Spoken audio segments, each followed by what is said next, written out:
So my big question was, are schools advancing with this generation? Over 100 years ago, America went through a period called the Gilded Age.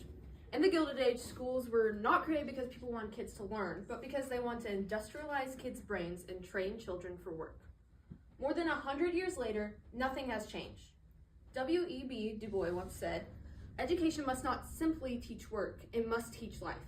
The Gilded Age was known for the evolution of America that we made, but the evolution never hit schools. School is still the same. In the Gilded Age, children around the age of 12 were sent to work in the mills with no training. There has been no change since then. There is no change in being pushed into the world with no help. As new generations are created, there is more of a need for change. This generation does not need to be industrialized. They need to have adaptations made to who they are and what they've been through. This generation needs to be introduced to what happens after school and how to handle these situations. When COVID hit, school had no teaching options, so they created online schools. I would sit behind a computer for hours on end with no eating allowed, no talking allowed, and no face-to-face learning to build off of. The only thing I could do was listen. But sitting behind that computer for hours on end at home built a fear of leaving the house and an addiction to phones. The older generations blame us for things, but I was in 4th grade and my brain was still developing when I got used to the online school system. Later, I was thrown back into public school with having little to no interactions with people. Going back to school was stressful. Schools believed that they were adapting to what was happening, but our school's adapting to this generation.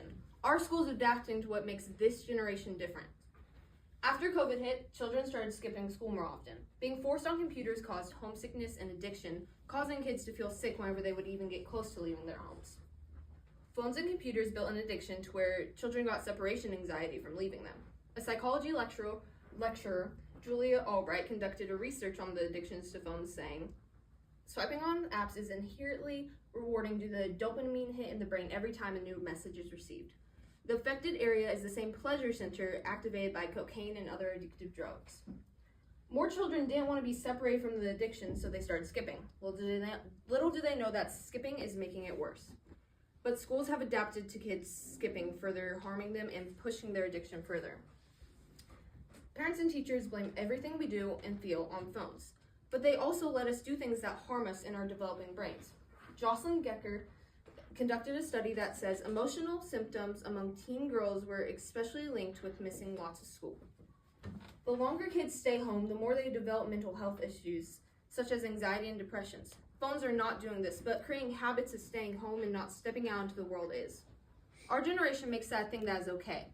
This generation makes it okay to skip, but it's not. We're hurting ourselves and our future. Depression is a chemical imbalance in the brain, but it can be avoidable. It is avoidable if we aren't skipping. Once, maybe twice a year, there's a lesson about depression and anxiety, but that does not make an impact. As many people know, dropout rates have also increased. Studies show that 12 million children in 42 states are 10% absent. The more they skip, the more they miss out on and get behind later, leading to dropouts. 1 in 4 of those dropouts have depression. But how can that be fixed? Schools want to adapt to the generation, but they're making things worse. Giving options such as going online or still getting a graduation certificate if they fail is causing things to fall apart. The options are not preparing anyone for the real world. It's like sending someone to skydive without a parachute, or all we can do is fail. As everyone knows, many people say practice makes perfect. But my question is, where is the practice? Where is the practice when this generation deals with mental health issues or stress? Where is the practice to socialize without a screen? Where is the practice to deal with things going on in people's lives without breaking down or stressing? Adding classes to help solve these problems will benefit kids' future and help with the skills to regulate these common problems. Some might say that taking classes to help will take out time of other lessons, but 90% of classes don't even finish the curriculum. These classes will teach what is needed. Some might argue that students don't listen to the videos we get shown. It's because they aren't being talked to. They're being shown, which is a way that is not approachable and not likable. But how can we change those things if we aren't cutting time out of random classes? And how do we get kids to listen? The answer is so easy. It's mandatory that there are health classes in middle school, so start there. Add a week talking about that.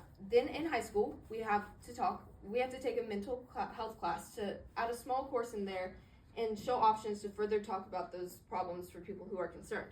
But getting people to listen is harder. With subjects about depression and anxiety, people don't want a teacher who is teaching something. People want to talk to someone who is a person trying to help. Teachers can easily fix how they teach by adding personality and making themselves relatable. There are so many things that need to be fixed in the school system, but the main problem is how the school adapts to our generation. We are one day going to be the doctors, engineers, the artists, and the scientists. We're going to be the future. But if we aren't learning how to manage life, if we're being pushed into life with no training, then we aren't going to be successful. Putting in classes or courses to help learn about how to manage depression, stress, and overwhelming situations will better this generation's brain and how we process everything. Taking away those options to where we have to try to complete school will prepare us. We can't build addiction. We can't let people keep being absent. We have to make a change in not only the class, but the ways teachers are to us, the way we process things, the way we deal with things, the way we will live life when we leave high school. We need change. That's all.